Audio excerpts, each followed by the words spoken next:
জয়পুরহাটে JK বসেছে শীত, এ বিষয়ে বিস্তারিত জানাতে যুক্ত হচ্ছেন সহকর্মী রেজাউল করিম রেজা। রেজা, জনজীবনে এই শীতের প্রকোপ বা প্রভাবটা আপনি কেমন দেখছেন সেখানে জানাবেন। হ্যাঁ, তো আমি এখন দাঁড়িয়ে আছি জয়পুরহাটের জিরো পয়েন্টে। এটা হচ্ছে কেন্দ্রীয় মসজিদ চত্বরে। আমি একটা বিষয় জানিয়ে রাখি যে জয়পুরহাট কিন্তু কৃষি নির্ভর এলাকা, এবং সাধারণ খেটে খাওয়া মানুষের সংখ্যাই কিন্তু বেশি। তো আরেকটা বিষয় জানিয়ে রাখি যে এই কৃষি নির্ভর এলাকায় কিন্তু আপনি জানেন যে আলু কিন্তু লাগানোর পর কিন্তু এখন কিন্তু আলুর যে পরিচর্যার কাজ চলছে, আলু বাঁচছে সাধারণ কৃষকরা, এবং আপনার যে বিভিন্ন শীতকালীন সবজি তারা কিন্তু সরবরাহ করে আমাদের স্থানীয় বাজারে। তো সেগুলো কিন্তু সকাল থেকেই কিন্তু এই 10টা 11টা 12টার মধ্যেই কিন্তু করে। কিন্তু আমি আরেকটা বিষয় জানিয়ে রাখি, গত 3 দিন থেকে কিন্তু জয়পুরহাটে কোনো প্রকার সূর্যের আলো কিন্তু আমরা কিন্তু দেখতে পাইনি।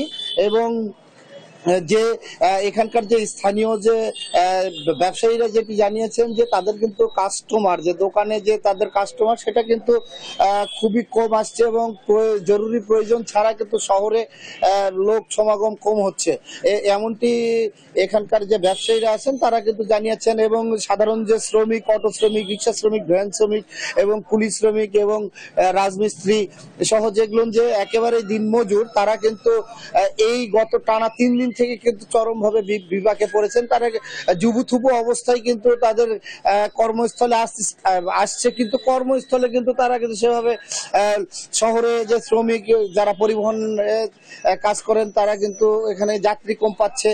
তো আজকে গত টানা 3 দিন পর কিন্তু আজকে শহরে একটু সকাল থেকেই কিন্তু এখানে সাধারণ মানুষ কিন্তু একটু বেরিয়েছে, কারণ যে জীবিকার টানে বা নিজের প্রয়োজনে কিন্তু তারা বেরোচ্ছে। তো এখানকার একজন সাধারণ মানুষের সঙ্গে কথা বলে আমি জানতে চাই যে আপনি তো এখানে শহরে এসেছেন, শীতের অবস্থা কেমন? অত্যন্ত শীত, 3 দিন থেকে অত্যন্ত শীত, খুবই কষ্ট। সাধারণ জনগণ খুবই কষ্টের মধ্যে আছে, বাইরে বের হতে পারছে না। বিশেষ করে গ্রাম অঞ্চলে খুবই শীত, অত্যন্ত শীত, খুবই ভয়ানক অবস্থা।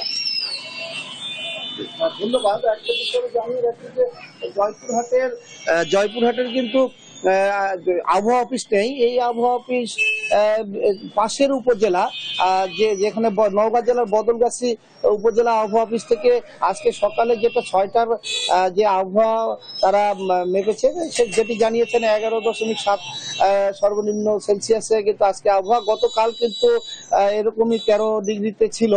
তো বলা যায় যে আসলে যে জেলার 3 দিন থেকে টানা যে সূর্যের কিন্তু আলো আমরা দেখতে পাইনি, এবং সাধারণ মানুষ, খেটে খাওয়া মানুষ এবং দরিদ্র মানুষরা, যারা নিম্ন আয়ের মানুষ, যারা প্রতিদিনই কাজ করে এবং তারা কিন্তু রোজগার করে বাড়িতে বাজার করে নিয়ে যায়, তারা কিন্তু তাদের আয় কিন্তু অর্ধেকে নেমে এসেছে, এমনটি জানিয়েছেন। পাশাপাশি যে আমাদের কৃষি নির্ভর এলাকার যে সরবরাহ করতে সকাল থেকে তাদের জমির ক্ষেত থেকে কিন্তু এই তাদের সবজি স্থানীয় বাজারে কিন্তু সরবরাহ করে, কিন্তু সেটি কিন্তু অনেকটাই তারা পরিবহনে সরবরাহ করে, পরিবহন ঠিক মতো পাচ্ছে না। পাশাপাশি এই শীতের মধ্যে কিন্তু তারা সরবরাহ করছে এবং ক্রেতা সমাগমও কম হচ্ছে।